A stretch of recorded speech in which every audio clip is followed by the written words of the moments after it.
What's up, G.I. Joe fans? Duke45 here, and we are looking at Lieutenant Claymore from the G.I. Joe Figure Subscription Service 8.0, shipment number 3.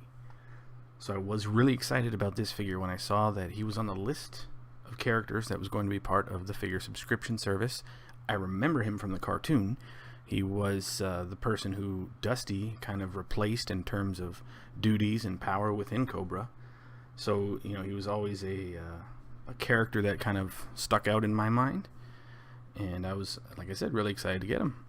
And then I started seeing some of the mock-ups of how they were going to make him, and then my interest started to decline, and nothing ever helped re-pick that up back again. And then we get the figure, and nothing has changed. This is based on the 2007 version 1 that was in the Collectors Club convention in Georgia. Tanks for the Memories. That's what they based this off of, not the cartoon look. This is absolutely not how he looked in the cartoon. This is, I don't know, they used a lot of parts from Retaliation. Not the good Retaliation parts, by the way, but the ones that feel like they're made of an inferior plastic. So right off the bat, opening them up out of the package, I was disappointed. And I just feel like I would have preferred to see this one modeled after the cartoon, as opposed to the 2007 version.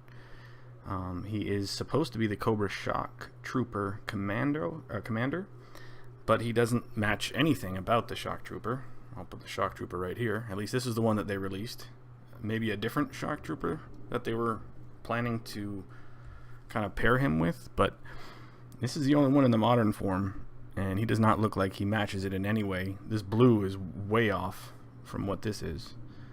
None of his gear looks like it matches the Shock Troopers. So the original figure wasn't labeled as a Shock Troop Commander, it was a Shock Viper Commander. So I'm disappointed already off the bat on this.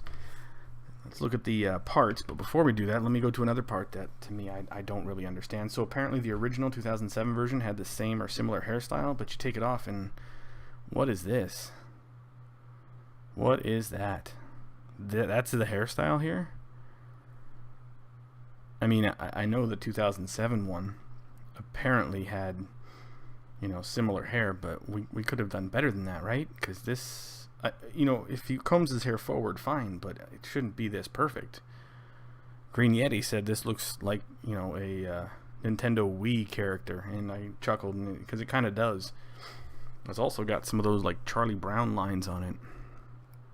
So my happiness about this figure continues to drop. So that's with that. Now another thing is the head looks way too big for the body. You know, it looks like it's definitely not in scale, and those little things bother me, the head's not being in scale with the body. I know it happens, especially on the modern figures, because of the way they make them, right? They're meant to have the accessories removable, and once you start stacking these accessories on them, it kind of throws scale off, because you have to be able to remove the web gear and remove all these other things, and now all of a sudden you've got this neck with this head that's meant to be on a much larger body. And that also means that as a customizer or anybody who just does head swaps, it makes it difficult, because you can take one head and put it on a different figure and it's just either way too big or it sits way too low. It's not anywhere near as universal as the vintage ones are, where you're able to kind of replace parts as needed, and that's kind of a disappointment. So keeping this gigantic, awkward, off-centered logo helmet off of him, and looking at the web gear. The web gear is not bad. It does look a lot, again, like the 2007 version that they made. And the torso, that's the Alley Viper torso from Retaliation, not the good one from Pursuit of Cobra or the 25th anniversary. The arms, we've seen these. These are pretty common. Convention... Airwave has these from the 2016 JoeCon, but it's many other places as well, so there's nothing really that new or uncommon. The blue bothers me a little bit. I like this color blue, but it just doesn't, on this figure, it does not, I don't know, I don't feel like this is a common blue. We have similar blue elsewhere, but if I'm trying to line him up with a unit, I'm having trouble. He looks like he almost belongs to a different toy line, and that bothers me. Getting to the legs, again, these are Alley Viper legs. And you can see that right there. They have this the double knee joint, and this plastic in these knees, especially in retaliation, Crimson Guard has it, Alley Viper has it, is very, very flimsy. If you bend this too back, that will snap. I've done it 3 times already on figures, not even pressing it that hard on this style leg. So now, granted, the color on the plastic was gray, so that might be a little bit of the problem. If the gray plastic is a little bit weaker, a little more brittle, but I'm not taking any chances. I'm not pressing this thing back too far at all. Okay. Also, the torso, it looks beefier than the lower legs. This guy skips leg day.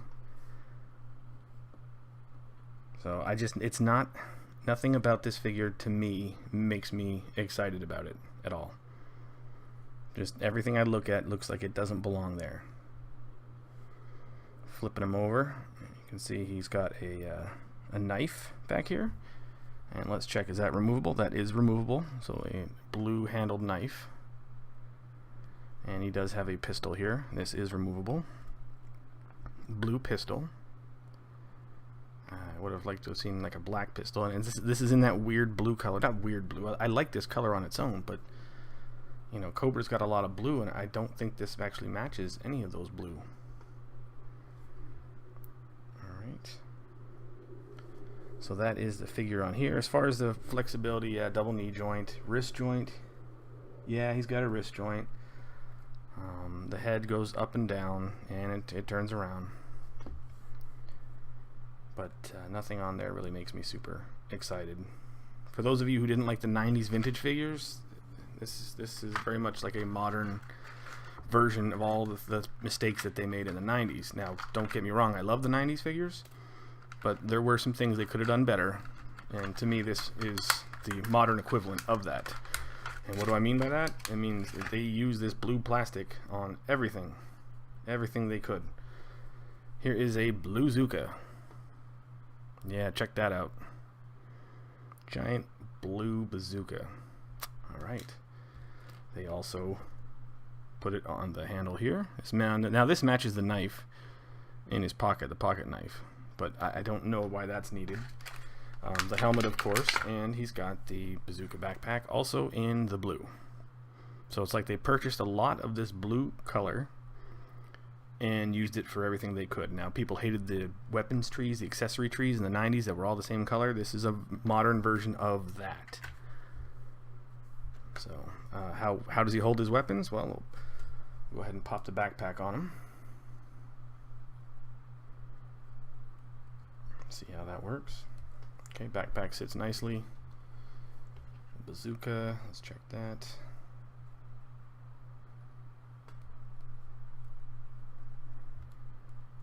There you go. So he holds it okay. It's just too much blue. Not even too much blue. I don't mind too much blue. It's just it doesn't match. And I don't. There's plenty of Cobra blue. It may look like it's Cobra blue on camera, but I put it next to all my other Cobra figures, and he doesn't match them. All right, and then as far as this one, as you can see, this is one of the tougher guns to put in their hands because the back of the handle is just buried right in between the clip. So what I usually do on these, and I've mentioned this before, is that I usually just try and put it in forward on the front wise, and then just kind of tuck it in and have him hold it like that. He holds it okay. That's fine. He holds the weapon well. So no complaints on that. I've got many complaints elsewhere, but none on that. So this head we have seen before. That's Tombstone. Except Tombstone's missing an eye. Now look, see this blue that Tombstone's wearing? You know, that kind of fits into Cobra a bit better. Yeah, the Tombstone figure looks a lot more formidable than this one. This one just looks like a collection of parts that they used. What I would have preferred to see is if they would have done this and then given him some sort of fancy web gear. Just put him in one of the original Cobra Trooper outfits and then given him some, colored web gear to make it look like he is, you know, a commander or whatever. At least this way he looks like he fits into the troop. But it doesn't look like he fits into his shock command, which apparently he's supposed to be the Cobra shock commander. And that's the shock command troop. I'll put him back on his original body so you can see how much he just really doesn't blend in. There. So yeah, he's supposed to be leading this group right here, right next to him. Doesn't look like he has anything to do with them. That may not bother you. That bothers me. So if that doesn't bother you, then hey, go for it. But that is all the parts and components of Lieutenant Claymore. And like I said, I was really excited because I remember him from the cartoon, and I really like that character. So I thought it was a great figure to add to the collection to kind of round out my, you know, my Cobra middle management, so to speak. But this one, I'm honestly not sure I'm going to be keeping it. I feel like I could probably customize a better Claymore on my own with better parts. Again, they use what feels like the softer or more brittle or just not very good plastic that they used on when they were trying to cut corners in the retaliation line. So I'll put him off to the side for now. Here is the card art, which is not bad. And it reflects that color that I don't really feel like goes in well. And then there is the file card. Lieutenant Claymore. So that is the figure. Based on eBay prices, he's probably the least expensive right now in terms of FSS 8.0 if you want to buy him. So I'm getting the feeling that my gripes are semi-universal with this figure. So if that's something that you want, you like him anyway, don't be deterred by me. I just wanted to put my opinion out there for those who were wondering if this was the direction that they wanted to go. So that is my take on this one. Unfortunately, I don't like this figure, and I'm not sure I'm keeping it. So anyway, that's all for now. I appreciate you guys watching. I hope everyone had a Merry Christmas. And until next time, Yo Joe.